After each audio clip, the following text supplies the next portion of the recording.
अस्सलाम वालेकुम and welcome back to another podcast. तो आज हम काफ़ी अच्छा टॉपिक है और काफ़ी ट्रेंड के हिसाब से महीना आपको जैसे पता है 14 अगस्त को डेट थी पाकिस्तान इंडिपेंडेंस डे की। और अगस्त का महीना है जिसमें पाकिस्तान का जो मुल्क है आज़ाद हुआ है। मतलब पहले सब कॉन्टिनेंट होता था, फिर एक मुल्क बना, दो मुल्क बने, पाकिस्तान और इंडिया। तो आज हम उसी टॉपिक पे बात करेंगे। उसके साथ हमारे साथ मूसा भी है, तो मूसा भी हमें कुछ टॉपिक्स और कुछ पर्सनैलिटीज़ के बारे में थोड़ी सी इन्फॉर्मेशन देगा जो उसको पता है, और जो मुझे थोड़ा बहुत पता है वो मैं आपको बताने की कोशिश करूँगा। ऑब्वियसली बात है, हमारा इतना कोई एक्सपीरियंस नहीं है, ना हमको इतने नॉलेजेबल हैं। जो हमने पढ़ा है या जो हम जानते हैं वो हम आपको बताएंगे। तो अब हम स्टार्ट करते हैं थोड़ा सा। तो अब हम बात करते हैं हिस्ट्री के बारे में। तो हिस्ट्री पाकिस्तान की एक्चुअली, तो पाकिस्तान की ही नहीं, इस लैंड की, जो सब कॉन्टिनेंट जो हमारा लैंड है, वो उसकी हिस्ट्री तुम्हें जैसे पता है शुरू तो 600 से हो जाती है, जब अरब्स आए थे इस लैंड में, तो उन्होंने कॉन्कर किया था इस बलूचिस्तान पे, सिंध वाली साइड को। तो यहाँ से हमारी हिस्ट्री शुरू होती है जब मुस्लिम सब कॉन्टिनेंट में एंटर हुए थे। लेकिन जो मेनली पाकिस्तान की हिस्ट्री है after the rule, after the Mughal empire, और जो हमने इतनी ज़्यादा हुकूमत की है इतने साल, मोर देन 100 ईयर्स, 500 ईयर्स से ज़्यादा हुकूमत मुसलमानों ने की है इस पूरे लैंड पे। तो उसके बाद 1857 में जब ब्रिटिश ने अटैक किया था सब कॉन्टिनेंट पे, मतलब जब मुगल एम्पायर ख़त्म हुआ था, तो तब उनके जो किंग था बहादुर शाह जफ़र, उनको जब कैप्चर किया था, उसके बाद कुछ सालों बाद, मतलब उनको कैद में रखा था, तो कुछ देर बाद मर भी गए थे जेल के अंदर ही। तो 1857 से पाकिस्तान की हिस्ट्री शुरू होती है, और 1857 से हिंदू एंड मुस्लिम्स का जो 1947 तक का जो सफ़र है, जो उनकी जो स्टोरी है, और उनमें जो सेक्रीफाइसेस हैं, और इतनी ज़्यादा पर्सनालिटीज़ हमारे पास आई हैं जिन्होंने इस मुसलमानों के लिए बहुत कुछ किया है। सबसे पहले तो हम सर सैयद अहमद ख़ान के बारे में बात करना चाहेंगे। तो तुम मुझे थोड़ा सा बताओ, तुम्हारे पास जो इन्फॉर्मेशन है, या तुम्हें क्या लगता है उस पर्सनालिटी के बारे में कि वो कैसी पर्सनालिटी। या वैसे सैयद अहमद ख़ान की पर्सनालिटी बहुत अच्छी, बहुत इम्पोर्टेंट थी ये पाकिस्तान मूवमेंट में। एज कहते हैं उनका सारा तो ज़्यादा काम एजुकेशन के पर्सपेक्टिव से था। तो उन्होंने क्या था, उन्होंने टू नेशन थ्योरी लिखी थी जिसमें उन्होंने बताया था कि पाकिस्तान और इंडिया दो अलग अलग नेशंस हैं। और उन्होंने एक यूनिवर्सिटी भी स्टार्ट की थी अलीगढ़ में, जो आज तक अभी चल रही है और वहाँ पे लोग अभी तक भी पढ़ते हैं।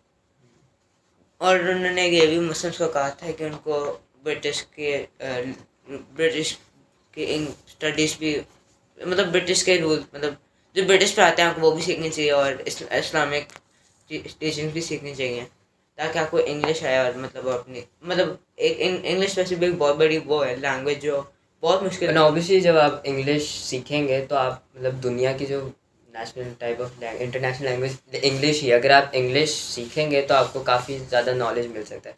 इस पर मैं आगे एक बात ऐड कर दूँ कि पहले जब न्यू मुस्लिम्स, मतलब जब मुस्लिम्स इस्लाम आया था, तो उस टाइम पे उसके 800 या 900 में सबसे ज़्यादा नॉलेज मुस्लिम्स के पास होता था। और जैसे आप देखें हमारे मशहूर साइंटिस्ट भी हैं, केमिस्ट्री, फिज़िक्स, ज़्यादा जो थेरीज़ हैं और बाकी जो स्टार्स, ब्लैक होल्स, ये सारा जो नॉलेज है, ये सारा एक्चुअली बुक से डिराइव हुआ है। बट जो सारे काफ़ी मुस्लिम साइंटिस्ट हैं जिन्होंने मतलब इन थेरीज़ को चलाया और इन्होंने मतलब ये नॉलेज फैलाया है। तो पहले होता था कि दुनिया से लोग आते थे अरब की जगह पे, और वो पहले अरबी सीखते थे। जब वो अरबी सीखते थे तो उन्हें मतलब नॉलेज मिलता था। तो अब एक्चुअली वो मूव ऑन कर गए हैं, तो हमने इतना अपनी बुक्स जो थी, अलामा इकबाल का भी शेर है ना इस पे, लेकिन मुझे याद नहीं है, मैं शेर मुझे याद नहीं रहते। अलामा इकबाल का यही है कि हमारी किताबें इंग्लिश वाले पढ़ के, अपनी लैंग्वेज में पढ़ के, अपने ही मतलब जो उनके जो साइंटिस्ट हैं उन्होंने अपने आप को क्रेडिट दे दिया हर चीज़ का, और हमें पता भी नहीं है कि हमारी बुक्स और हमारे जो पहले इतने बड़े बड़े लोग गुजरे हैं, हमें उनका आइडिया भी नहीं है कि उन्होंने इतना काम किया है, और हम उसको आगे भी नहीं लेकर गए। तो पहले यही होता था कि पहले अरबी सीखी जाती थी दुनिया से। और अब ऑब्वियसली बात है, जब सर सैयद अहमद का ज़माना आया, तो जब ब्रिटिश ऑलमोस्ट पूरी दुनिया पे हुकूमत कर रही थी, मतलब काफ़ी जगहों पे ब्रिटिश ही था, और British rule, Roman empire type of, ये काफ़ी कनेक्टेड है। तो अंग्रेज़ मतलब पूरी दुनिया में काफ़ी उन्होंने हुकूमत की है। तो उस एरा में इंग्लिश काफ़ी इंपॉर्टेंट थी। ओवरऑल ओवरऑल एजुकेशन बहुत वांटेड थी उस ज़माने में, चूँकि ज़ाहिर सी बात है लोगों को पता नहीं था कि इन चीज़ों के बारे में। तो फिर वो बस बेसिकली मुझे बताना चाहते हैं कि इनको ब्रिटिश की टीचिंग्स भी सीखनी चाहिए और इस्लामिक टीचिंग्स भी सीखनी चाहिए। ओवरऑल एक एजुकेशन जो चीज़ है ना बहुत इंपॉर्टेंट थी, एटलीस्ट उस ज़माने के लिए।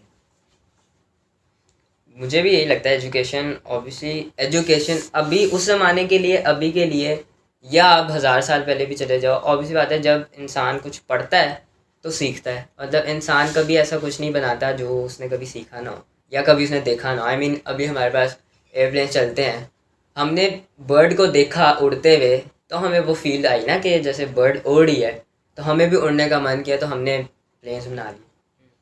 तो मतलब हम इंसान जो चीज़ देखता है और सीखता है। और वैसे भी कुरान की सबसे पहली आयत जो रिवील की गई थी उसका नाम था इकरा, उसका ट्रांसलेशन है पढ़ो। आई मीन इंसान जब एक चीज़ पढ़ता है, कोई भी वर्ड भी पढ़ता है, तो आपके पास हज़ारों क्वेश्चंस आते हैं और उस क्वेश्चंस को ढूंढने के लिए, मतलब उसके आंसर्स को ढूंढने के लिए इंसान आगे जाता है। और आंसर्स जब मिलते हैं तो इंसान के दिमाग में और क्वेश्चंस पैदा मैं होते तुम हैं। कहना चाह रहे हो कि लोग पहले इंस्पिरेशन लेते हैं फिर काम करते ऑब्वियसली जब इंसान जब कुछ देखेगा नहीं, मतलब एक प्रोग्राम है, उसका कुछ पहले बताओगे, थोड़ी इन्फॉर्मेशन दोगे तो आगे अपना काम करेगा। ऐसा तो नहीं होता कि ऑटोमेटिकली। तो अब मैं सर सैयद अहमद ख़ान जो मेरे हिसाब से काफ़ी अच्छी पर्सनैलिटी हैं, और उनकी वजह मतलब वो ना होते तो पाकिस्तान ना होता। मतलब एक एक जो मतलब परफेक्टली टाइम लाइन में रखा है अल्लाह ताला ने, अगर एक बंदा ना होता ना तो आगे पाकिस्तान ना होता। जैसे कायद आज़म, ऑब्वियसली पाकिस्तान ना होता। अल्लामा इकबाल, पाकिस्तान ना होता। सर सैयद अहमद ख़ान ने बहुत काम किया एजुकेशन पे। पहले एक्चुअली मसला ये होता था मुस्लिम्स का कि जो मौलाना होते थे ना, मौलानाज, वो इंग्लिश बैन थी। मतलब इंग्लिश पढ़ोगे तो तुम काफिर हो जाओगे। वो इंग्लिश को गलत पर्सपेक्टिव से हाँ, समझते थे। वो समझते थे कि अगर इंग्लिश पढ़ोगे तो आप बेहया हो जाओगे। और इंग्लिश, नापाक और मतलब इंग्लिश पढ़ोगे, हालांकि ऐसा नहीं है।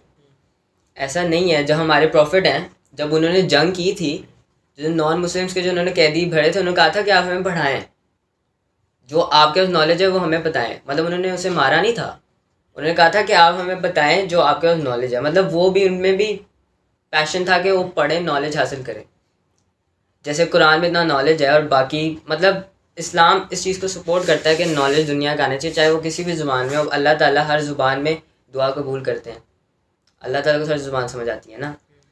तो इसलिए इंग्लिश पहले मौलाना समझते थे कि इंग्लिश नहीं पढ़नी चाहिए, इससे आप मतलब काफिर हो जाओगे।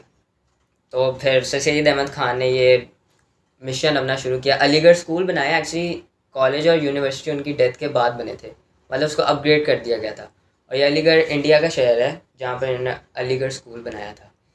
तो अलीगढ़ स्कूल जब इन्होंने बनाया तो उसमें इन्होंने एजुकेशन को, मतलब जो बच्चे थे, मतलब एक मदरसा टाइप जो होता था ना, पहले मदरसे में होता था सिर्फ इस्लामिक नॉलेज, लेकिन उसके बाद उन्होंने दुनियावी इल्म जैसे साइंस, स्पेस, अब ये चीज़ें हमारे मदरसों में नहीं पढ़ाई जाती, लेकिन ऐसे पढ़ाना चाहिए ताकि जो मुस्लिम बच्चे हैं उनको भी आइडिया हो इन चीज़ों का। तो इसलिए इंग्लिश ज़ुबान भी ऐसे ऐसे सिखाई, और कुछ लोगों के साथ कोलैबोरेशन कर करके कुरान को भी ट्रांसलेट किया।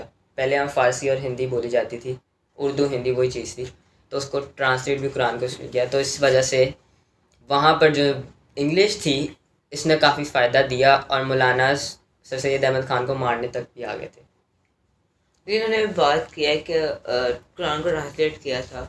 अगर आप सोचो कुरान को ट्रांसलेट तो बहुत पहले कर दिया गया था, वो तो शाह वली अल्लाह के बच्चों ने किया था कुरान को उर्दू में ट्रांसलेट।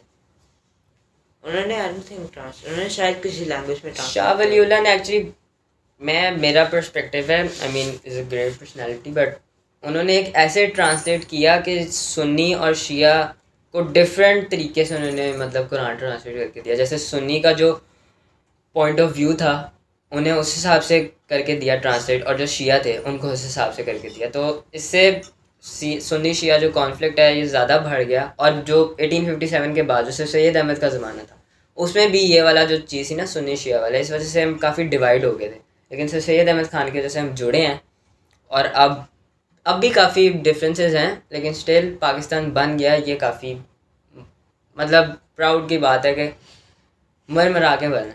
मतलब किसी ने, अवाम गुलामी थी, एक कोट है कि गुलाम गुलाम ही रहता है, आज़ाद कभी नहीं होता। उसकी जो सोच होती है ना, वो उसे जब प्लेट में रख के मिलता है ना, तो वो कभी खुद कोशिश नहीं करता उस चीज़ के लिए।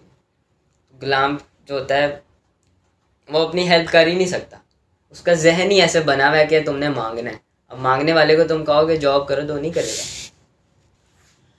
हम लोग अभी वक्त तो मतलब अभी हम लोग सिर्फ उन इवेंट से बात करें जिससे पाकिस्तान केम इनटू बीइंग, तो मतलब वो 3 पर्सनालिटीज जिन्होंने बहुत इफेक्ट किया था पाकिस्तान मूवमेंट को, हम लोग बेसिकली उन चीज़ का बात करेंगे और अभी कर भी रहे हैं। कर भी रहे हैं। मतलब यही, मतलब इन चीज़ों के बारे में हमें नहीं पता। मतलब ऑनेस्टली बताऊँ, काफ़ी लोग हैं, हर बच्चा पढ़ रहा है। अब पाकिस्तान में लिटरेसी रेट जो है पढ़ने का, वो भी काफ़ी बढ़ चुका है अब इतने। लेकिन जो नहीं भी पढ़ रहे और जो पढ़ भी रहे हैं उन्हें भी नहीं पता। आजकल बच्चों का यही है, गाड़ियों पे निकल जाना, गाड़ियों में निकल के ठोक ठोक के आ जाना, माँ बाप जेल में चले जाएंगे। ये ऐसा तो होता नहीं ना, पहली बात ऐसा होता नहीं है, जेल में नहीं कोई जाता।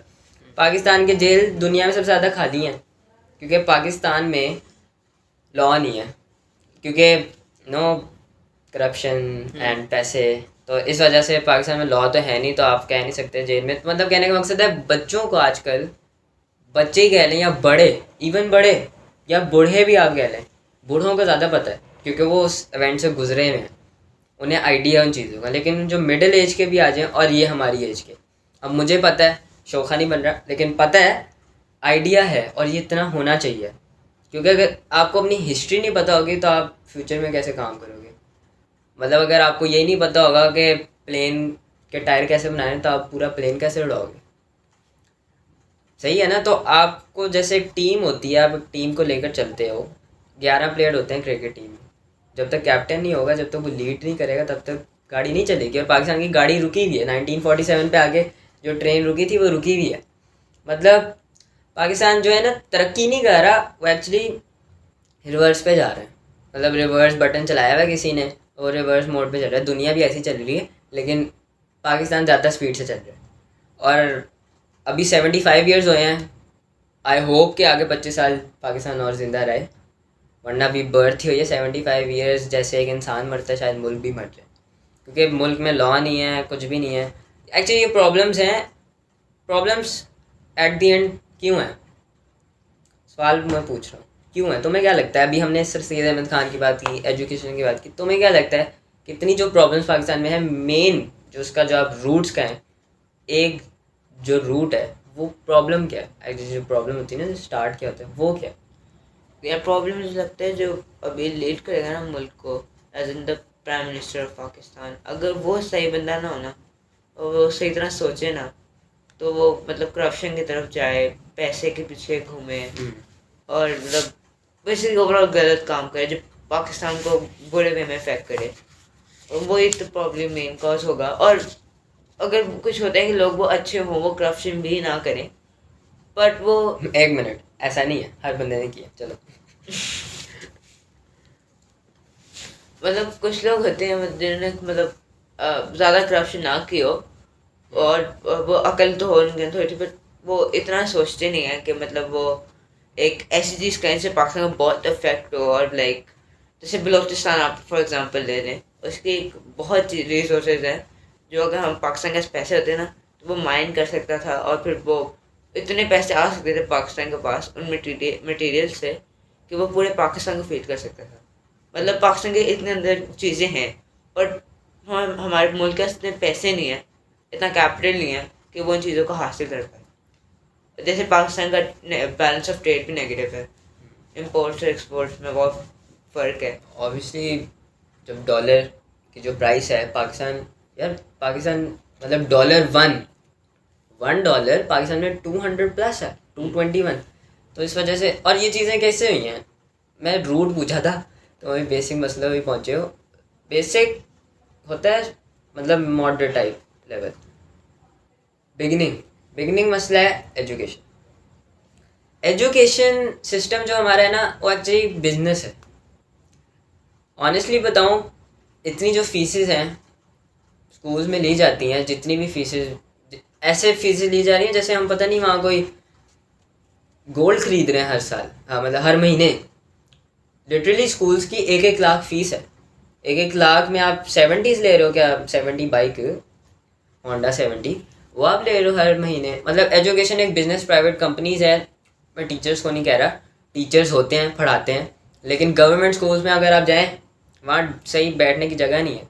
वहाँ प्रिंसिपल्स बैठ के खाते हैं।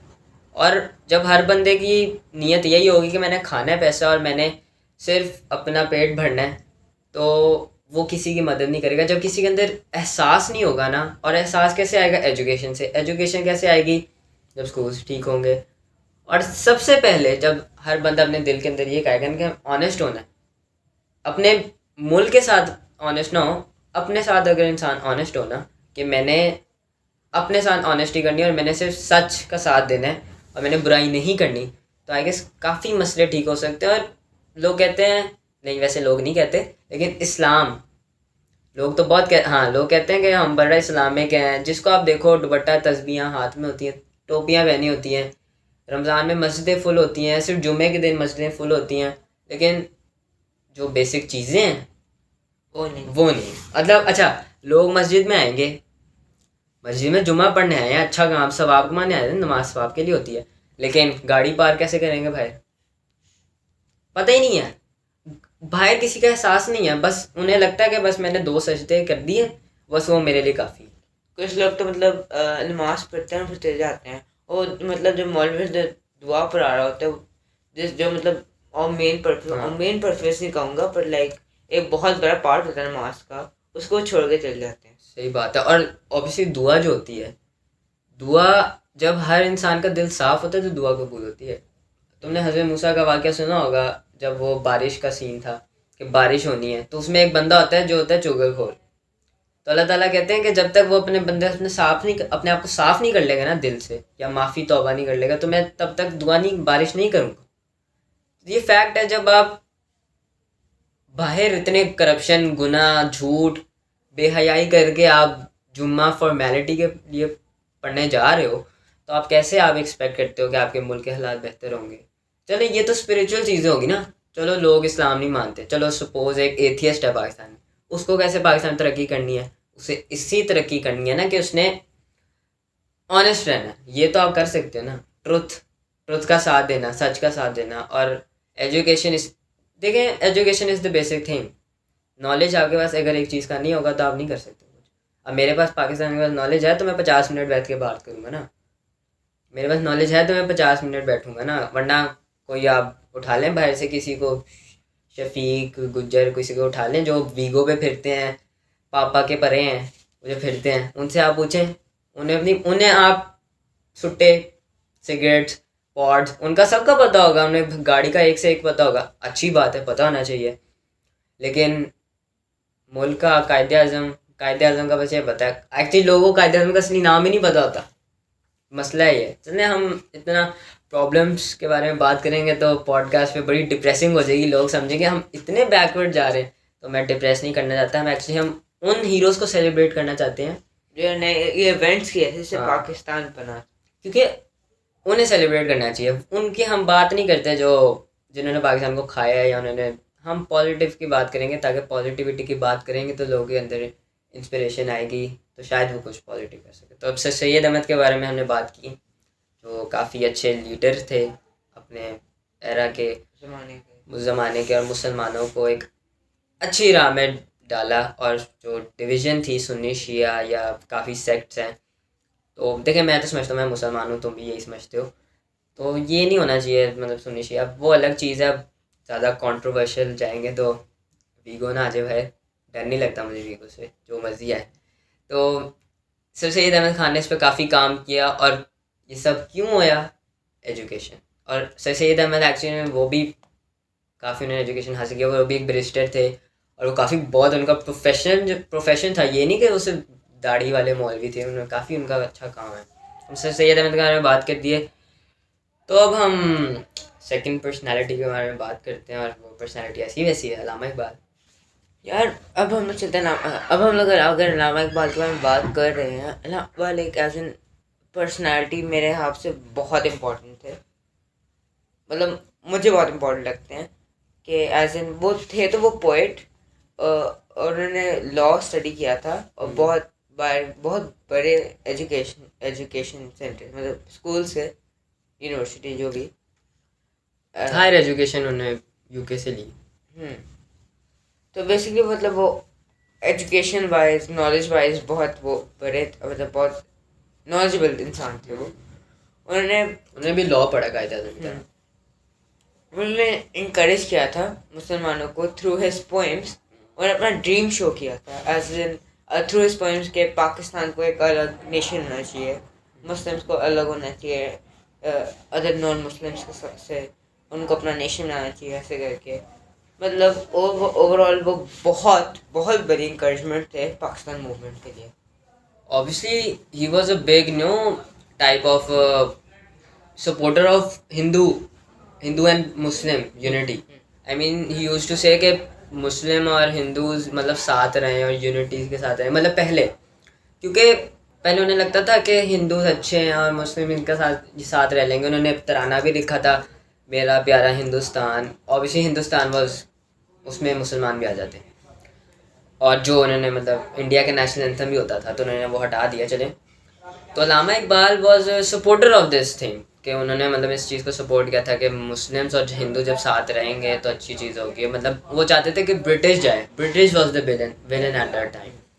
अभी भी मैं ये नहीं कह रहा हिंदूज काफ़ी अच्छे होते हैं, कुछ गलत होते हैं, लेकिन उस टाइम हिंदूज, सिख, उस टाइम ये मुस्लिम्स के काफ़ी अगेंस्ट है। और उस टाइम कुछ मूवमेंट्स भी चली थी जिसमें फोर्सफुली मुस्लिम्स को, जो मुस्लिम्स उनको मारा जा रहा था, और जो मुस्लिम्स कुछ थे उनको जान के हिंदूज बनाया जा रहा था। या जो मुस्लिम्स के जो जैसे ईद है, गाय के जो ज़िबा होती है, मतलब वो उनको ऐसे जो बेसिक राइट्स हैं, रमज़ान, मतलब जो हमारे इवेंट्स होते हैं उन पे उनको नहीं जाने दे रहा था। यही आज़ादी थी 1947 की हमें मिली। तो अल्लामा इकबाल, मतलब एक कोट है यूनिवर्सल कि एक पोइट और एक म्यूज़िक, ये दो चीज़ें हैं जो लव जो होता है ना, या पैशन जो होता है, जो वर्ड्स जो होते हैं ना वो ज़्यादा इंपॉर्टेंट होते हैं किसी मैसेज को डिलीवर करने के लिए।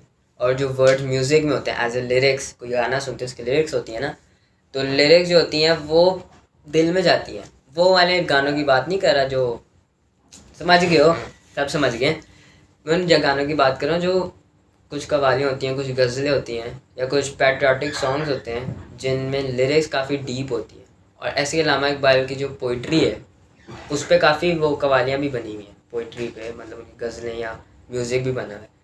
तो उन्होंने अपनी पोइट्री के थ्रू म्यूज़िक बनाया, मतलब म्यूज़िक लोगों ने आके बनाया, और पोइट्री के थ्रू उन्होंने मैसेज डिलीवर किया। और उस टाइम जो मुसलमान थे ना काफ़ी डाउन थे। सर सैयद अहमद ख़ान तो चले गए थे ना, उसके बाद काफ़ी लोग आए हैं, ऐसा नहीं है, लेकिन अल्लामा इकबाल एक ऐसे पर्सनैलिटी थे कि उन्होंने लोगों को अप किया, उन्होंने उनका पैशन और उनका जो जज्बा था उनको बढ़ाया। अगर वो ना होते तो पाकिस्तान ना होता। मतलब अल्लामा इकबाल सर सैयद अहमद ख़ान से मुझे लगता है ज़्यादा इंपॉर्टेंट थे उस टाइम पे, क्योंकि उस टाइम मुसलमान ज़्यादा डाउन हो गए थे, और अगर वो ना होते तो पाकिस्तान ना होता। और मतलब बेसिकली बहुत बड़ी इंकरेजमेंट थे। और सर सैयद अहमद खान ने भी इंकरेज किया था, बट लाइक उनकी इंकरेजमेंट ज़्यादा डीप हिट कर रही थी, आप कह सकते हो। और एक मूवी बनी थी कायद आज़म के ऊपर, अगर मुझे लगता है लोगों ने देखी होगी, बट जिन्हें नहीं देखी उनको भी देखनी चाहिए। उसमें एक सीन शो कराया गया था जिसमें अल्लामा इकबाल मस्जिद में नमाज पढ़ रहे होते हैं। आई एम नॉट श्योर वो जुमा की थी या फिर कोई और थी, और हिंदू को वो बात अच्छी नहीं लगी, उन्होंने एक पिग को मारा और उड़ा के उसको मस्जिद में फेंक दिया। उससे सबकी नमाज ख़राब हो गई और सारे मतलब नापाक हो गए, उससे इनकी सबकी नमाज ख़राब हो गई।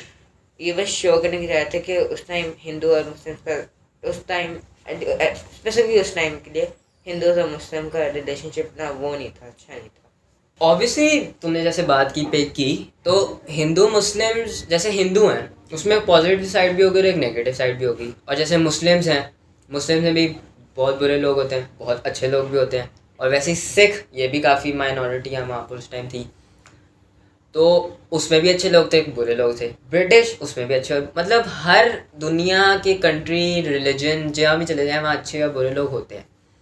तो उस टाइम हिंदूज और मुस्लिम की जो यूनिटी थी वो ख़राब थी। हिंदू वाज लाइक ना लोटास, लोटा जानती हैं जो डबल साइडेड होते हैं, कभी इस साइड कभी उस साइड, रेलू कट्टे। मतलब मुनाफिक मुस्लिम्स को नुकसान पहुंचाने के लिए, कुछ हर बंदे को नहीं कह रहा, वहाँ पर कुछ हिंदू फैमिलीज थी जिन्होंने मुस्लिम्स को हेल्प किया। हाँ हाँ। तो इसी हिसाब से कुछ हिंदू फैमिलीज थी जो मुस्लिम्स की हेल्प कर रही थी, और अल्लामा इकबाल ने मुस्लिम्स को इनकरेज किया था। मतलब अल्लामा इकबाल का भी यही चीज़ थी कि एजुकेशन हासिल करो, और अपने बुज़ुर्गों को देखो जिन्होंने इतनी मेहनत की, उन्होंने नॉलेज हासिल की है। प्रॉफिट को देखो, उन्होंने मतलब from zero to hero, honestly he was, मतलब उनका कोई फॉलोअर नहीं था। अगर आप रैंडमली पब्लिक में जाके कहोगे कि मैं वो हूँ, प्रॉफिट हूँ, कोई नहीं मानेगा। उस टाइम इमेजिन करो, नहीं मानेगा। मतलब वो सच बोल रहे थे ना, इसलिए उनको हेल्प मिली, और उनके अंदर पैशन था, जज्बा था कि मैंने उधर के लोगों की हेल्प करनी है।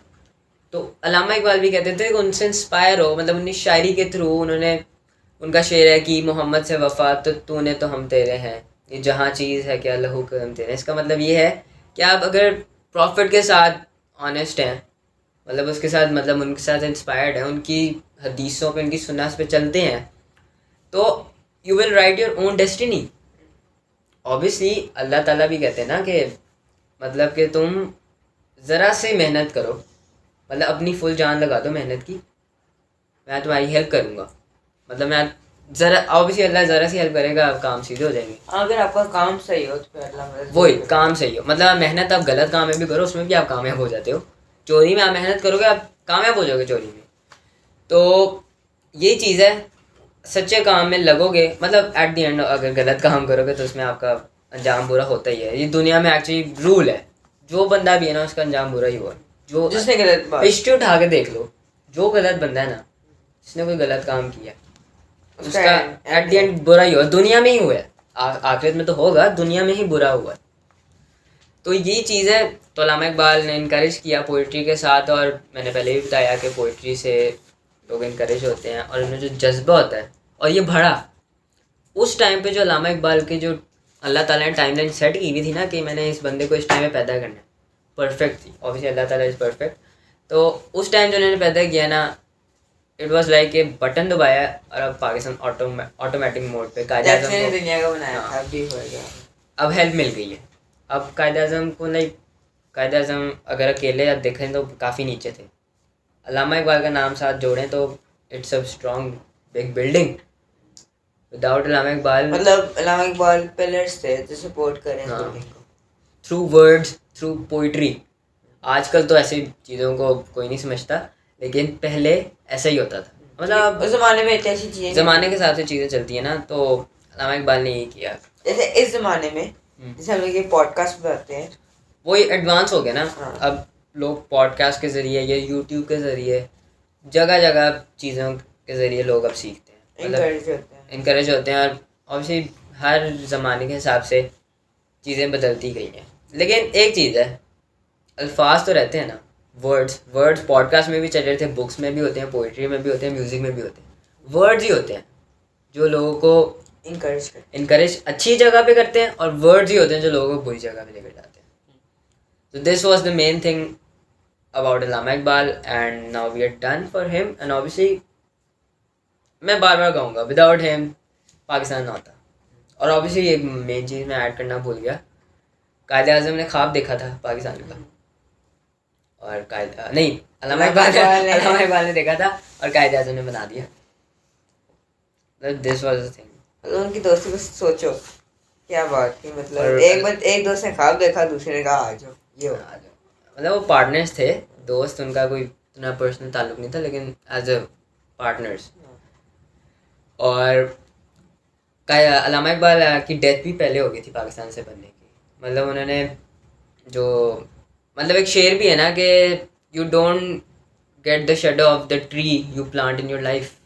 मतलब जो आप ट्री आप पैदा करते हो या प्लांट करते हो, उसका शेडो आप अपनी ज़िंदगी में नहीं कर सकते, क्योंकि उसकी एज काफ़ी बड़ी होती है, ट्री की बढ़ने की ग्रोइंग एज काफ़ी ज़्यादा होती है। तो जो आप ट्री प्लांट करते हो उसका शेडो आपको नहीं दिखाई देता। कायदे आज़म भी 1 साल बाद ही मर गए थे, फौत हो गए थे पाकिस्तान के बनने के बाद। तो मतलब इन जो बड़ी पर्सनैलिटीज़ हैं, जैसे सैयद अहमद ख़ान काफ़ी साल पहले फौत हो गए थे, लेकिन जो उन्होंने काम कर दिया ना, अभी तक मुझे लगता है पाकिस्तान का स्टेबल है ना।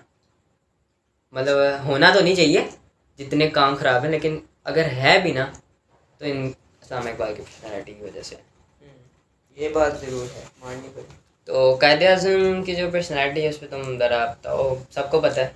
नहीं, सबको नहीं पता। वो जो पापा का पर है ना, वीगो वाला, जो बाहर निकलता है, स्नैप्स बनाता है वैसे ऐसे एक हाथ से चेन पहन के, उसे नहीं पता, उसे नहीं, ऑनेस्टली नहीं पता। तो तुम थोड़ा सा बता दो, तुम्हें नॉलेज है तो तुम्हें मैंने यहाँ बिठाया है, तो तुम बताओ मुझे थोड़ा सा कि तुम्हें क्या पता है कायदे आज़म के बारे में। कायद आज़म में बहुत अच्छी पर्सनैलिटी है। आई वुड से कि आउट ऑफ द मेन 3 सबसे ज़्यादा, मतलब I am not being like, मतलब पर्सनल फेवरेट तो नहीं कहूँगा, बट लाइक सबसे ज़्यादा इम्पोर्टेंट तो कायद आज़म ही थे मेरे हिसाब से। Yes, she was the front man. हाँ, मतलब वो लीडर थे, लीडर, मतलब उनका नाम ही मतलब लीडर से है। मतलब उनका असली नाम मतलब मोहम्मद अली जिन्ना, कायदे आज़म, और ये तो कायद आज़म नाम है, टाइटल ही हाँ। कायदे आज़म। कायदा मतलब पूरी दुनिया के नहीं, पाकिस्तान के। अच्छा, मैं क्या कह रहा था, हाँ, वो एक बहुत कमाल पर्सनालिटी है जो बहुत इन्फ्लुएंस करते हैं पाकिस्तान मूवमेंट को, मतलब मेन कह लो पार्ट ऑफ पाकिस्तान मूवमेंट। जैसे पुराने ज़माने में बहुत कहते हैं हेड्स होते थे जो मूवमेंट बनाते थे, वैसे उन्होंने बाहर से यूके से अपनी स्टडी ली थी लॉ में। फिर उन्होंने क्या थे, वो क्या थे, बैरिस्टर, क्या बैरिस्टर थे ना लॉ में, वो जैसे उन्होंने केसेस करते थे, जैसे लॉयर्स होते ना। हाँ, आ रहा है। मतलब ये कुछ पर्सनालिटीज़, मतलब पहले जो पर्सनालिटीज़ होती थी ना उनकी एजुकेशन लेवल ही हाई होता था, और अब बैरिस्टर्स है ही नहीं आपके पाकिस्तान में, मतलब बहुत कम है। लॉ तो है ही नहीं ना, लॉयर्स भी नहीं है। तुम बताओ कायदे आज़म के बारे में। फिर उन्होंने तब उन्होंने लॉ में स्टडी कर लिया था। After he went back to Pakistan कह रहा हूँ, इंडिया एट दैट टाइम। फिर उन्होंने लाइफस्टाइल को देखा, फिर इवेंचुअली तब अल्लामा इकबाल ने उनको अपने ख्वाब का बताया। वो बहुत इन्फ्लुएंस हुए इस बात से, फिर उन्होंने सोचा आ जाओ पाकिस्तान में। नहीं, एक्चुअली वो पहले भी लड़ते थे इस चीज़ के लिए, इट वाज जैसे पुशअप पंप कर दिया उन्हें कि बस बनाना है। हाँ, फिर पाकिस्तान के उन्होंने केसेस लड़े थे with eventually in his victory and Pakistan बन, वही मुसलमानों के लिए। हाँ, मुसलमानों के लिए। और पाकिस्तान है ही मुसलमानों के लिए। नहीं, मतलब मुसलमानों के लिए नहीं है, नहीं, मतलब ये बहुत बड़ी बात है। कायदे आज़म की जो स्पीच थी ना, उन्होंने उसमें कहा था कि पाकिस्तान कंट्री किसी रेसिज्म या कोई बाउंड्रीज या कोई डिवीज़न ऐसी चीज़ नहीं है। पाकिस्तान क्रिश्चियन में जो माइनॉरिटीज़ हैं हमारे पास हैं, सिख हैं हमारे पास, हिंदूज़ हैं, काफ़ी एथियस्ट लोग भी रहते हैं पाकिस्तान में, ज्यूज़ भी रहते हैं, और पाकिस्तान इस चीज़ को सपोर्ट करता है। पाकिस्तान एक आज़ाद मुल्क है और वो हर रिलीजन, हर काला गोरा चाइनीज़ जो भी होगा ना उसे सपोर्ट करता है। कायदे आज़म की भी स्पीच में उन्होंने यही कहा था कि पाकिस्तान एक फ्री मुल्क है, फ्रीडम है, फ्रीडम ऑफ स्पीच, जहाँ आप कुछ भी कर सकते हो, कोई कुछ नहीं कर सकते। जैसे लोग कहते हैं ना बाप का मुल्क है कुछ भी करेंगे, नहीं, कुछ नहीं करना। आई मीन लॉस कम है, बट कह लोगे कुछ तो लिमिट्स हैं। लॉज हैं, इम्प्लीमेंटेशन नहीं, कोई मानता नहीं, करता नहीं है, मानता भी नहीं, करता भी नहीं है। कोई आप जाओ, तुम बाइक चलाने जाओ, कोई 10 साल का बच्चा बाहर बाइक चलाने जाएगा ना रोड पे, गारंटी देता हूँ नहीं कोई पकड़ेगा। अगर आप देखो, मैं एक एग्जांपल देता हूँ कि लाइक पाकिस्तान आज़ाद मुल्क है, रिलीजन मतलब सिख का जो सिख का रिलीजन है उसमें एक जगह गुरु नानक जहाँ पे पैदा हुए थे हिंदू के, सिख्स के। हाँ, करतारपुर आई बिलीव उनका वो है ना एक्चुअली, वही birth place Guru Nanak tomb है वहाँ उनका शायद। नहीं, गुरु नानक जो थे ना सिख रिलीजन ने बनाया था, वो आई गेस उनकी बर्थ प्लेस है पाकिस्तान में। और पाकिस्तान कोई रिस्ट्रिक्शन नहीं रखता आई बिलीव, और वो सारे सिख्स को वहाँ आने देता है, तो शायद वो उनकी पिलग्रिमेज हो। करतारपुर, जहाँ हमने विजिट भी किया है, करतारपुर की जो जगह है, मतलब वहाँ पर मुस्लिम्स भी आए होते हैं, मतलब हम मुस्लिम्स हैं, हम गए थे, और वहाँ फ्री मुल्क है पाकिस्तान में, इंडियंस भी वहाँ आते हैं, मतलब जो इंडियंस के लिए अपनी जगह भी दी वहाँ पे, अगर आप जाए कि देखें इवेंचुअली। इंडियन सिख्स, पाकिस्तान में भी सिख होते हैं, इंडियन जो सिख्स हैं ना उनके लिए उन्होंने फ्री वीज़ा है, आप आ सकते हो वहाँ प्लेस में जाके अपना काम करो, सब चले जाओ। मतलब पाकिस्तान एक इस चीज़ को सपोर्ट करता है कि मतलब यहाँ कोई रिस्ट्रिक्शंस नहीं है मुल्क आज़ाद है, आप सब कुछ करो। और कायदे आज़म का ये चीज़ थी, और उन्होंने अपने लॉ के वजह से, अपनी एजुकेशन की वजह से इन्होंने हर केस लड़ा, और एंड पे केस ये लड़ा कि पाकिस्तान अलग, इंडिया अलग। जैसे आप कह रहे थे किताब वगैरह में उन्होंने वहाँ पे इंडिया के लिए हिंदूज के लिए उनकी लैंग्वेज रखी थी, उन्होंने वहाँ पे एक लंगर भी स्टार्ट किया था, हमने वहाँ पे खाना भी खाया था अगर मैं याद है। हाँ, पर वहाँ उनकी लैंग्वेज मुझे एक बात ओवरऑल इतनी अच्छी नहीं लगी I would say, but like जैसे वो रोटियाँ आपको पकाते थे ना, रोटियाँ अगर आपको नहीं पता है लाइक ब्रेड, वो आपको कहते थे कि आप अपना हाथ ऐसे रखो जैसे आप दुआ कर रहे हो। अब वही बात करेंगे कि ये जो चीज़ तुम बता रहे हो मुझे पता है, तो ऑब्वियसली रिलीजन्स की बात होती है। अब इस पे हम ज़्यादा बात करेंगे तो लोग बुरा भी मान, लेकिन वो अलग अलग पर्सपेक्टिव होता है, हर बंदे का अलग रिलीजन है, हर बंदे का नहीं, मतलब स्टिल अलग रिलीजन है। तो मैं समझता हूँ हर रिलीजन को रिस्पेक्ट करनी चाहिए। आपको एक डिबेट कर, अगर आपको है ना किसी रिलीजन से मसला, तो आपको डिबेट करनी चाहिए। आपको किसी को बुरा, किसी को ट्रोलिंग या किसी को फ़नी नहीं बनाना। अब कोई हिंदू है, उसका कोई बुत है, भगवान है, अब उसका मजाक नहीं उड़ाना, उस पर आप डिबेट करो, आपको उसमें बुरा क्या लग रहा है, लेकिन आप उस चीज़ को मजाक में चैलेंज ना करो, ना मजाक ना उड़ाओ। अब ये ना कहो कि तुम यहाँ से हटो, ऐसा नहीं होना चाहिए। क्योंकि पाकिस्तान, एक्चुअली पाकिस्तान में ऐसा होता भी नहीं है। पाकिस्तान में काफ़ी अच्छे लोग हैं, और हिंदूज मैंने देखा है, मंदिर भी हैं और सिख भी हैं। सिख का रिलीजन काफ़ी पॉपुलर है पाकिस्तान में। क्रिश्चियंस तो तुम्हें पता है, चर्चेज इतनी अच्छी अच्छी बनी हुई हैं, ग्रेव यार्ड्स, मतलब हर चीज़ सपोर्ट की जाती है। और पाकिस्तान में वायलेंस नहीं है, मतलब पाकिस्तान किसी रिलीजन को, मुसलमान ऐसे हैं मैंने देखा है। आप ये नहीं कह सकते कि पाकिस्तान में कोई हिंदू को ज़्यादती हो रही है, फोर्सफुल हो रही है। अब हम कश्मीर पे बात नहीं करेंगे, कश्मीर पे बात करेंगे तो इंडियंस बुरा मान जाएंगे, और बुरा ना मान जाए, कहीं सच कड़वा ना लग जाए। क्योंकि कश्मीर हंस, देखें, फैक्ट्स फैक्ट्स पे बात करनी चाहिए। एक्चुअली इंडिया का मीडिया दिखाता है कि कश्मीर वाले टेररिस्ट हाँ, मतलब बाइस होती है, और पाकिस्तान वाले दिखाते हैं कि मैं, मतलब बात नहीं करने। तो कायदे आज़म की यही थी, बस एक चीज़ रह गई कि पाकिस्तान भी बन गया, लेकिन कश्मीर जो था ना उस टाइम, वो अभी तक आज़ाद नहीं हुआ। मतलब वो कायदे आज़म की जैसी डेथ हुई, उसके बाद इंडिया ने वॉर कर दी, तो पाकिस्तान इंडिया में वॉर हुई, तो फिर कुछ आज़ाद कश्मीर जो है वो आज़ाद हुआ। तो मतलब यही कश्मीर का अभी तक प्रॉब्लम चल रहा है। 75 ईयर्स हो गए और स्टिल इट्स गोइंग ऑन। और कायदे आज़म की पर्सनैलिटी के बारे में यही चीज़ थी। और तुम अगर कुछ बताना चाहते हो? यार ओवरऑल मैं बहुत इम्पोर्टेंट समझता हूँ। अगर आप ये कायदे के बारे में बात करो, आप किसी पाकिस्तान के मुल्क में जाके, मैं इस तरह के पाकिस्तान के आप कोई भी सिटी में जाके पूछो, किसी भी बच्चे से पूछो ये कायदे तुम कौन है, उसको ये पता होगा। बट ये चांस है कि आप किसी बच्चे को पूछो आपको सैयद से सैयद अहमद खान का पता है या फिर लामा इकबाल का पता है, वो कहेगा वो कौन। लामा, मतलब मुझे ये लगता है, हाँ बात तो तुम सही कर रहे हो, सर सैयद अहमद खान का नहीं पता होगा, लेकिन लामा इकबाल का पता होगा। लेकिन उन्हें ये पता होगा कि अच्छा लामा इकबाल हैं, कायदे आज़म हैं। उन्हें ये नहीं पता होगा कि उन्होंने सेक्रीफाइसेस क्या किए हैं, उन्होंने काम क्या किया है, उनकी एजुकेशन, मतलब उनकी हिस्ट्री, उनकी बायोग्राफी, उनकी लाइफ क्या है ओवरऑल। हाँ, वो किस चीज़ से इंस्पायर हुए, उन्हें किस चीज़ को अपना गोल बनाया, और उन्होंने ऐसा क्या क्या किया कि आज हम आज़ाद हैं।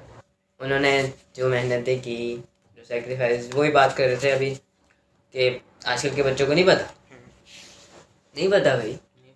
तो अब तुम ज़रा हमें बताओ आजकल के कोई मसाइल, तुम्हें क्या लगता है कि आजकल कोई मसाइल, डेली लाइफ में कोई प्रॉब्लम्स क्या हैं आजकल की प्रॉब्लम, जिसको हम कैसे ठीक कर सकते हैं?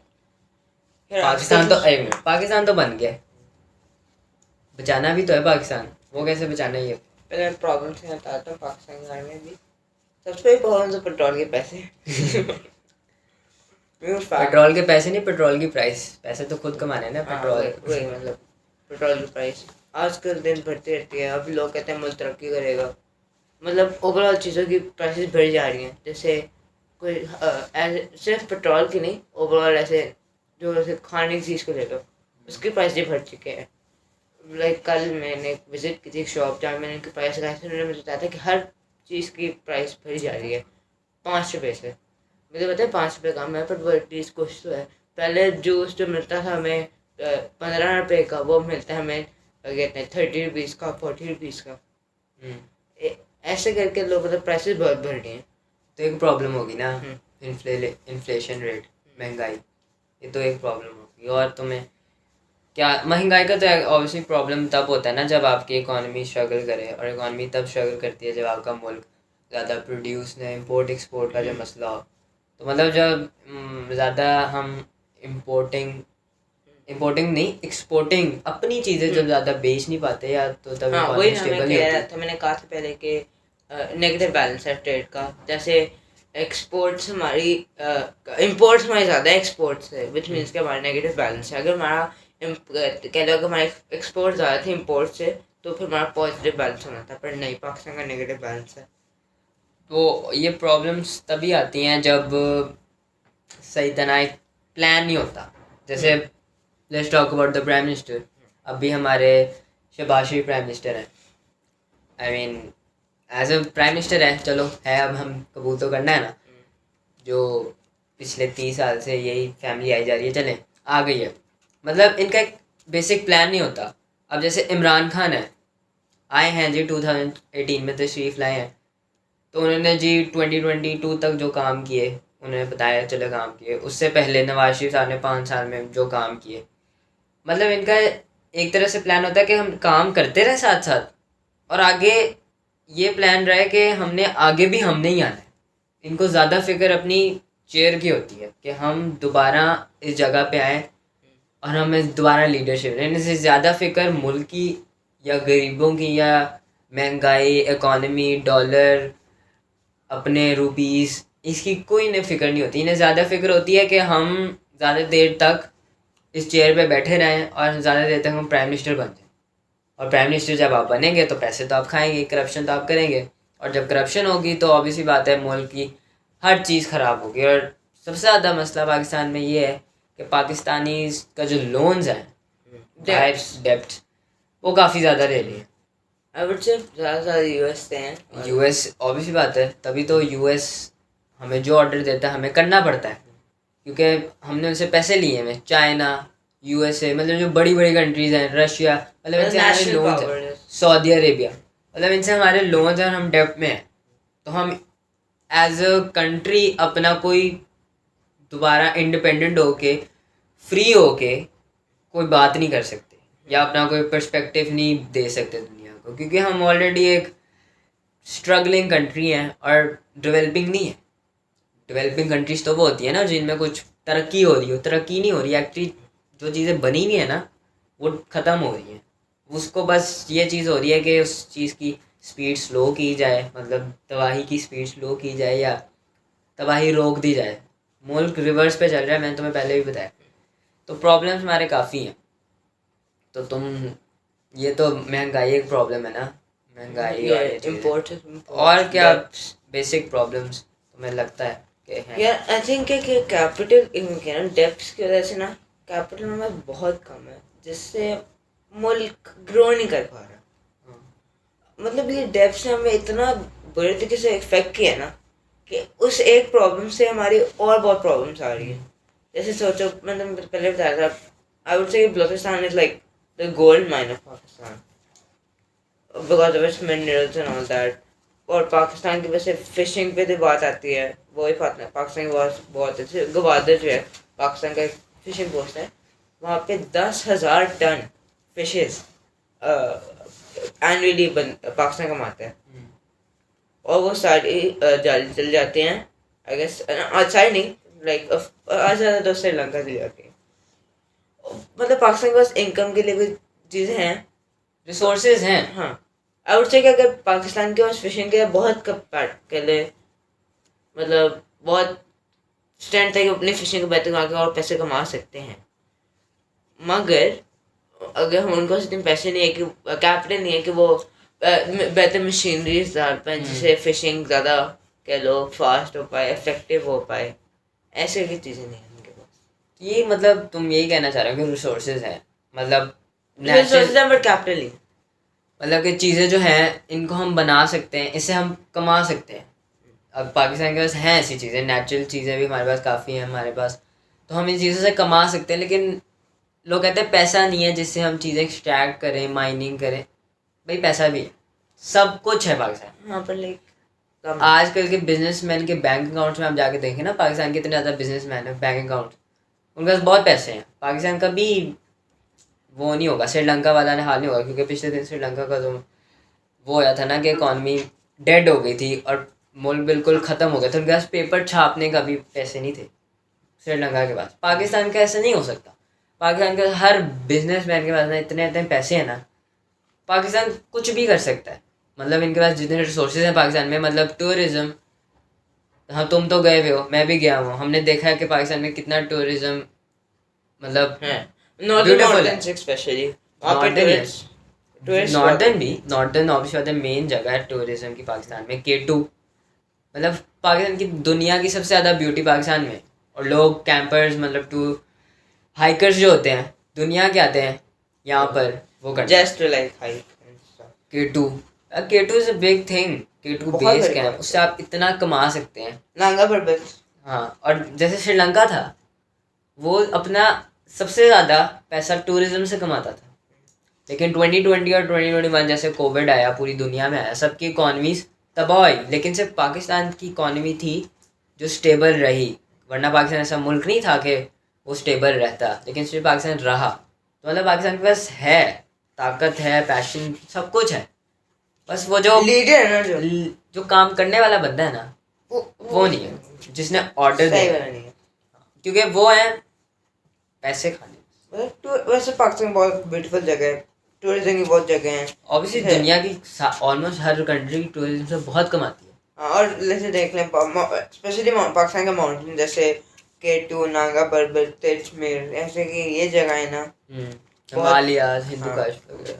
it was like ranges like और बाकी अगर हम नॉर्दर्न से भी हट के वेस्टर्न माउंटेन्स पे भी आ जाओ, वेस्टर्न ये जो बलूचिस्तान प्लाटो डेजर्ट्स हैं, हाँ इतना कुछ है वहाँ टूरिज्म के लिए, लेकिन वो वही ना डेवलप्ड नहीं है वो जगह। नॉर्दर्न फिर थोड़ा डेवलप्ड है, इतना नहीं है लेकिन स्टिल डेवलप्ड है। हम तो अगर आप अभी हम लोग ट्रैवल करते रहते हैं पाकिस्तान के इर्द, और तो अगर हम लोग गए थे, तुम्हें याद होगा हम लोग माउंटेनियर्स गए थे जब हम लोग गुजर रहे थे पहाड़ों के दौरान, इतनी अनस्टेबल रोड्स थी कि बंदा एक्सीडेंट्स वहाँ पे होते हैं ऑफन होते हैं। मतलब वो डेवलप नहीं है ना, बस एक तरह बस बना दिया, छोड़ दिया बना के। मतलब पाकिस्तान में इतनी अच्छी पोटेंशियल है ना, हाँ, पर लीडर है ना पाकिस्तान का, वो सही नहीं हो रहा। अब उसको गलत तरीके से इस्तेमाल कर रहा है, करप्शन। जैसे आप देखें जितने भी प्राइम मिनिस्टर्स आए, प्रेसिडेंट्स आए हैं, उसमें फर्स्ट टाइम मुझे ऐसा फील हुआ था इमरान खान के एरा में कि समथिंग इज़ बेटर। मतलब एजुकेशन का सिस्टम काफ़ी बेहतर हुआ है, और टूरिज़्म फर्स्ट टाइम ऐसा हुआ पाकिस्तान फर्स्ट नंबर पे आया है। पाकिस्तान पूरी दुनिया में फर्स्ट नंबर पे आया है टूरिज़्म के लिए, ये सबसे अच्छी जगह है जहाँ पर लोगों को विज़िट करना चाहिए। लेकिन वो इस इमरान खान के जो उसका एरा था उसमें ही ये चीज़ हुई है। मतलब इमरान खान की जगह में काफ़ी चीज़ें हुई हैं, उसने काफ़ी प्रोग्राम्स किए हैं, लेकिन उसके बाद स्टिल काम की जो वो थी ना, मतलब वो भी ठीक है उसने काम किया, लेकिन अब नीचे लेवल पे आ जाओ, नीचे लेवल पे भी काम जो लोग हैं ना, हर बंदा ना लिटरली एक सफाई करने वाला भी ना, गवर्नमेंट का सफाई करने वाला, उसके बाद ज़्यादा वो होंगी बिल्डिंग्स हमारे से, हमारे मतलब उसका ज़्यादा घर होंगे, गाड़ियाँ होंगी हमारे से। मतलब वो वहाँ पर इतने छोटे लेवल पे बैठ के भी बंदा ना करप्शन करते हैं। तो मतलब जब नीचे जो हेल्पर्स होते हैं, जैसे कायदे आज़म के लिए अल्लामा इकबाल थे, वैसे इमरान खान के लिए कोई होना चाहिए ना। इमरान खान के लिए जो नीचे लेवल पे जो आपके मिनिस्टर्स होते हैं, या आपकी जो असेंबली में जो जितने भी लोग होते हैं, उनको चाहिए ना, जो मतलब हर पोस्ट के लिए, जैसे हर मिनिस्टर होता है हर चीज़ के लिए, मेडिकल के लिए अलग होता है, एजुकेशन के लिए अलग होता है, वो काम नहीं सही करते। हर बंदा बस खाने आया और खा रहा है। जैसे पाकिस्तान एक मच्छर इंसान है, लाश है, मच्छर आई जा रहे हैं, वो खून चूसी जा रहे हैं, और खून कभी ख़त्म तो होगा ना। तो वो पाकिस्तान का एंड होगा, और ये हो सकता है। और एक और भी प्रोजेक्ट इमरान खान ने शुरू किया था ट्रीज़ का। ग्लोबल वार्मिंग एक बहुत बड़ा वो है जो सिर्फ पाकिस्तान को नहीं, पूरी दुनिया के लिए, और पाकिस्तान उसका हिस्सा था। पूरी दुनिया का एक मूवमेंट थी ग्लोबल वार्मिंग के लिए कि हमने ट्रीज़ प्लांट करने हैं। 1 बिलियन ट्रीज़ का जो प्रोजेक्ट था वो चला, और उसमें काफ़ी सक्सेसफुल पाकिस्तान ने प्लांट किए ट्रीज़। लेकिन मसला ये था कि जब जितने ट्रीज प्लांट हो रहे थे उतने कट भी रहे थे। मतलब ग्लोबल वार्मिंग, आप सबको छोड़ दो, ग्लोबल वार्मिंग 2030 में फैक्ट्स है, फ्लडेड होगा आधा ये वाली एरिया, लाहौर, इंडियन सब कॉन्टिनेंट, ये जो सारा सब कॉन्टिनेंट का एरिया ये फ्लडेड होगा। तुम बताओ ग्लोबल वार्मिंग, ये भी काफ़ी बहुत बड़ी प्रॉब्लम है पाकिस्तान के लिए। यार ग्लोबल वार्मिंग एक बहुत ही डेंजरस चीज़ है, सिर्फ पाकिस्तान के लिए नहीं, पूरी दुनिया के लिए। लेकिन तुम कह लो टॉप पॉपुलर कंट्रीज में ना, टॉप 10 में ये वो है, लिस्ट है, उसमें पाकिस्तान आता है। पाकिस्तान, इंडिया, मेन मतलब एशिया की जो कंट्रीज है ना काफ़ी, एक सारी उसमें इंक्लूडेड है ऑलमोस्ट। मतलब आई वुड से कि ग्लोबल वार्मिंग तब उसका बहुत एक फेयर सिचुएशन है जो पूरी दुनिया है, जिसमें ग्लोबल वार्मिंग से फ्लड्स आ सकते हैं। वैसे ओवरऑल पूरी दुनिया मतलब किसी ना किसी दिन एंड तो होगी। हाँ, जैसे क्या तो हो सकता है कि कोई ब्लैक होल आ जाएगा, वो अर्थ को सक कर लेगा, या फिर कोई मीटर आएगा, वो हिट होकर पूरी दुनिया को तबाह कर देगा। वैसे भी और ग्लोबल वार्मिंग है फिर, लेकिन स्टिल ये चीज़ तो हमारे हाथ में है ना, ये तो हम कर सकते हैं, प्रिवेंशन कर सकते हैं, प्रिवेंशन कॉजेस कर सकते हैं, नहीं कॉशंस कर ग्लोबल सकते हैं। वार्मिंग को आप बोल सकते हो, पर लाइक एस्टेरॉइड वो लाइक नहीं, वो हम उसकी बात नहीं कर रहे, हम उसकी बात कर रहे हैं जो हमने डिस्ट्रॉय किया। एस्ट्रॉइड हम थोड़ी पैदा करते हैं, लेकिन ग्लोबल वार्मिंग तो हमने किया ना, पाकिस्तानियों ने, इंडियंस ने, सब ने किए ना। सिर्फ पाकिस्तान इंडिया ने, पूरी नहीं, दुनिया ने। देखिए पूरी दुनिया ने किए, अफेक्ट कौन होगा? हर पाकिस्तान नहीं, सबसे ज़्यादा अफेक्ट पाकिस्तान और इंडिया होगा। मतलब आप जो दिल्ली, मुंबई, जो मेन सिटीज हैं फ्लडेड होंगे, मतलब ग्लोबल वार्मिंग भी एक प्रॉब्लम है। तो प्रॉब्लम्स बहुत ज़्यादा हैं और इसके सॉल्यूशंस, एक्चुअली एक बात है, प्रॉब्लम दूसरी बात होती है, सोल्यूशन तीसरी चीज़ होती है। फर्स्ट स्टेप जो होता है ना, आपको पता होना चाहिए आपकी प्रॉब्लम क्या है। हमें यही नहीं पता हमारी प्रॉब्लम क्या है। आधे से ज़्यादा पाकिस्तानियों को पता ही नहीं है कि मसले क्या हैं। हर बंदा, आप देखेंगे अक्सर फैमिली गैदरिंग्स होती हैं, हर अंकल बैठ के एक दूसरे के पॉलिटिकल इंटरेस्ट की बेइज्जतियाँ और धज्जियाँ उड़ाते हैं। तो इमरान खान क्या तो शहबाज शरीफ उसकी बेइज्जती करे, ऐसा होता है? तो मतलब सिर्फ बात होती है, मतलब काम आजकल नहीं होता। के सिर्फ बच्चे बच्चे एल्डर्स तक उनको खुद इंफॉर्मेशन नहीं मिल होती। बस जैसे तुम कह रहे थे अंकल आके बात करते हैं, इनमें से कुछ अंकल्स को तो पता भी नहीं होता वो क्या क्या रहते हैं। उनको बस ये होता है कि उन्होंने दूसरे की बेइज्जती करनी है, अपना पॉइंट प्रूफ करना है। उन्हें एक्चुअली पता भी नहीं है कि मैं किसको सपोर्ट कर रहा हूँ। वो बस कहते हैं कि वो सिर्फ किसी सुन लेते हैं ना कि हाँ। बंदा सही है, वो मान ले। अब जैसे हम मुसलमान हैं, हम पैदा एक मुस्लिम फैमिली में है ना, तो मुस्लिम फैमिली में पैदा हुए ना, बाकी में हो ना, अच्छी बात है। तो अब हम मुस्लिम फैमिली में पैदा हुए हैं और हम मुस्लिम हैं, ये हमें पता है ना। लेकिन हम अगर इस्लाम को पढ़ें, मुझे लगता है कि अगर आप मुस्लिम फैमिली में पैदा भी हुए, इसका मतलब ये नहीं है कि आप इस्लाम को ना पढ़ो। मतलब आप, हम कहते हैं ना कि काफिर इस्लाम को पढ़ेंगे तो मुस्लिम बनेंगे, तो हमें भी इस्लाम को पढ़ना चाहिए। मतलब हमें हर चीज़ को जानना चाहिए। जैसे हम किसी चीज़ को सपोर्ट करें, हम इस्लाम को सपोर्ट करें ना, तो हमें उसके बारे में पता होना चाहिए ताकि हम उस चीज़ को डिफेंड कर सकें। तो हमें शहबाज शरीफ, नवाज शरीफ, इमरान खान, इन सब का पता होना चाहिए कि हम एक्चुअली सपोर्ट किनको कर रहे हैं। मेरे हिसाब से तो अगर पाकिस्तान ठीक होना चाहिए तो आएगा सारे पॉलिटिशियंस को गोली से मार देना चाहिए।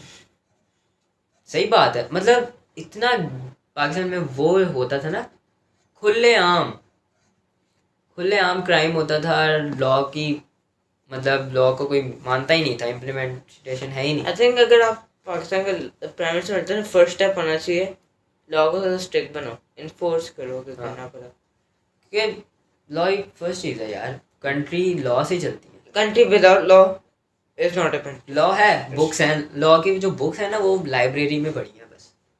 कॉन्स्टिट्यूशन जो है ना आपकी, तो बुक्स लाइब्रेरी में पढ़ी है। कोई उसको पढ़ के ये नहीं कहता जी भाई ये चीज़ है, इसको इम्प्लीमेंट। ट्रैफिक में चले जाओ यार, लिटरली ट्रैफिक में चले जाओ, इतने प्रॉब्लम्स है ना, ये तो डेली लाइफ की चीज़ है ना। लोग अगर रेड लाइट हो फिर भी चला के चले जाते हैं, मतलब बहुत मसले हैं। और ये नॉर्मल है। लोग अगर बाहर के मुल्क में तुम कहो ना कि रेड सिग्नल तोड़े, वो कहेंगे हैं इतना तुमने बड़ा काम कर दिया, मतलब तुमने कूल हो। लेकिन यहाँ पर हर बंदा ये कूल नहीं है एक्चुअली, यहाँ तो नॉर्मल जैसे रेड ग्रीन उनको नज़र ही नहीं आता। कलर ब्लाइंड है सारे, मतलब इनका दिमाग ख़राब है। मतलब ट्रैफिक डेली लाइफ की चीज़ है ना। आप सुबह निकलते हो, कोई बाइक पे जाता है, कोई रिक्शे पे जाता है, कोई गाड़ी, स्कूल जाना, ऑफिस जाना, जहाँ मर्जी जाना, ये डेली लाइफ की प्रॉब्लम है। और जो बंदा एक्चुअली मसला है, फंसता वो है जो रूल्स को फॉलो करता है। जो रूल्स को फॉलो नहीं करते वो तो निकल जाते हैं इधर उधर से, लेकिन जो रूल्स को फॉलो करता है उसका ही एक्सीडेंट होता है, उसका ही, क्योंकि वो रूल्स को फॉलो कर रहा होता और पाकिस्तान नहीं कर रहे होते है। हैं। हाँ, तो होता ये है कि एक बंदा पॉजिटिव फील्ड से आ रहा है और दूसरा बंदा नेगेटिव से आ रहा है। अब पॉजिटिव वाला आना सही कर रहा है, पर नेगेटिव वाले को पता नहीं क्या चल रहा है, उसने उसके रास्ते में आना, फिर लिटरली यहाँ पर अभी तुम, यहाँ पर एक अंडरपास बना है अपने पास, मॉडल टाउन कलमा चौक के पास। तो वहाँ पर सिग्नल पता क्या होता है, सिग्नल चलता ही नहीं है। चार चार वो उसका है, मतलब 4 जगह से डायरेक्शन से गाड़ियाँ बाइक आती हैं, इधर से भी आ रही हैं, इधर से भी, मतलब बीच बीच में रुक भी रही हैं, लेकिन परफेक्टली सारे जा रहे हैं। मतलब टेंशन ही नहीं है। एक बंदा यहाँ से आ रहा है ना, वहाँ से भी आएगा, यहाँ से भी आएगा, यहाँ से भी आएगा। और बीच में अगर किसी का एक्सीडेंट हो जाए तो क्या है, कुछ नहीं होता। मेरे तो बाप का, मेरे जो चाचा तो पुलिस में लगे हुए हैं, मेरा तो बाबा वहाँ लॉयर हैं, या ये होता है। आपको अगर चलान भी होगा ना, जी ज़रा मैं कॉल करता हूँ अपने पापा को, वो मेरे पुलिस में, तुम क्या कर लोगे मेरे साथ। हर बंदा वो है, हर गैंगस्टर। बंदा फायदा उठाता है। हाँ, इस गलती का हर बंदा फायदा उठा रहा है। गैंगस्टर है हर बंदा। आई वुड से अगर जो नेक्स्ट प्राइम मिनिस्टर है पाकिस्तान का, उसको थोड़ा सा सुधरना चाहिए। नेक्स्ट है अभी है, जो भी है यार, कुछ करना चाहिए।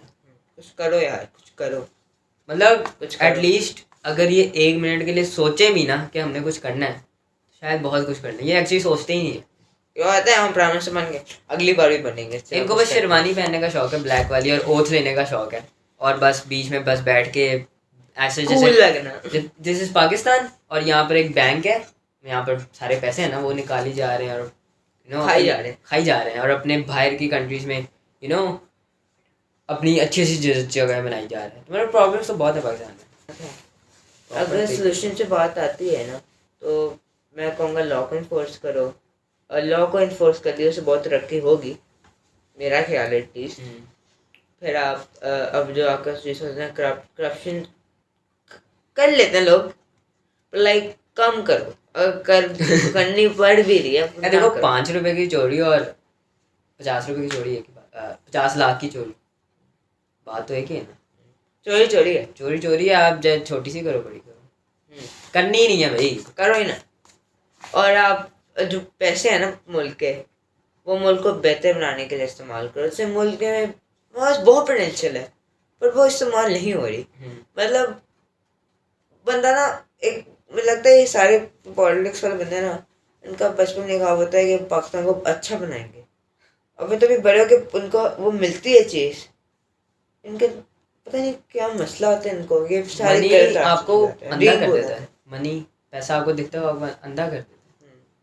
अभी हम यहाँ पब्लिक एक्सपेरिमेंट करें, 5,000 रखें भाई, मैं तो मैं गारंटी से कहता हूँ 1 घंटा नहीं रुकेगी 5,000 में। कैमरा लगा के एक्सपेरिमेंट है ना, ऐसा ही होता है पाकिस्तान में।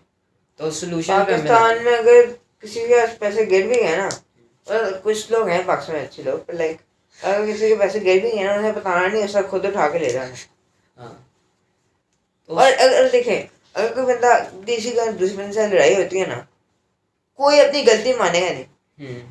ये सिर्फ मैं बाकी नहीं कह रहा, ये हर किसी के साथ होता है। पाकिस्तानी हर मतलब अच्छे लोग हैं तो अंडरस्टैंड करते हैं, पर लाइक आधा लोग कहने का अपनी मकसद गलती है मानते नहीं। दुनिया में बस पाकिस्तान ही है अलग, स्पेशल है पाकिस्तान का, in their own way, the wrong way, in their own way, in their own way and bracket wrong way. क्योंकि हम कभी अच्छे थे तभी पाकिस्तान बनाया ना, मतलब वो हमारे अबावजदाद थे ना। बेसिकली ये हुआ कि पाकिस्तान बना है, पॉजिटिव स्टार्ट है, फिर पूरे पाकिस्तान रिवर्स गेयर लेके फुल ऑन पीछे, वो बहुत स्पीड से जा रहे हैं, तो इसको हमने बचाना है। हमारा पॉडकास्ट बनाने का मकसद भी ये था कि हम इनकरेज करें और हम खुद भी इनकरेज हों। हमने खुद भी करना है, हमने चॉकलेट खा के ज़मीन पे नहीं फेंकी। कहा था कि वर्ड्स बहुत इफेक्ट करते हैं, इनकरेज करते हैं। हम लोग को ये बोल रहे हैं ना, हम थोड़ा और एहसास हो रहा है। हम लोग सोचते हैं इतना सांस नहीं होता, बोलने से ज़्यादा सांस होता है। और मतलब हम अपनी दिल की बात कर रहे हैं तो ऑब्वियसली हमें खुद भी फील होता है, और हम खुद भी फील कर रहे हैं, हम खुद अपने वर्ड से ही सीख रहे हैं। जैसे तुम बात कर रहे हो मैं उससे सीख रहा हूँ, अगर मैं कोई बात कर रहा हूँ तो तुम मुझसे सीख रहे हो। और अगर बातें करें ना आपस में, या डिबेट्स हों, या कोई बंदा एक टॉपिक पे बात करे, तमीज़ के दायरे में, बहस ना हो, बात हो, तो आई गेस लोग काफ़ी सीख सकते हैं। और यही सोल्यूशन है पाकिस्तान के। मेन चीज़ है एजुकेशन, मैं बार बार बात करूँगा। एजुकेशन के अलावा आप कुछ नहीं कर सकते। तो knowledge is everything. Obviously knowledge है तो पॉडकास्ट है, नॉलेज है तो दुनिया।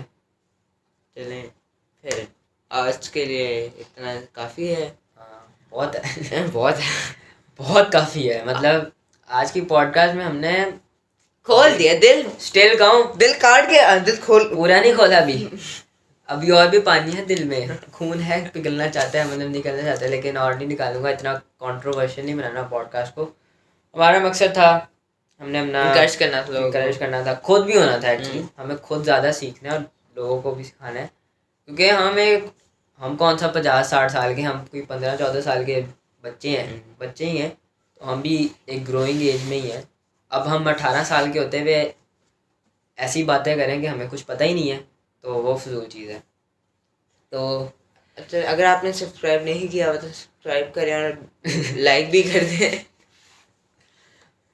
और ऑब्वियसली और हाँ, करना चाहिए। हाँ, इतना क्वालिटी कंटेंट कौन देता है। और अगर आपने बेल नोटिफिकेशन नहीं दबाई ताकि आपको हर लेटेस्ट वीडियो का पहले से पता चले। तो I hope you like it, और अगर आपको पसंद आए तो शेयर करें, क्योंकि कुछ तो सीखेंगे ना। एक वर्ड सीखना काफ़ी है, जो हमने इतनी बात की। तो I hope you like the video, the podcast and everything.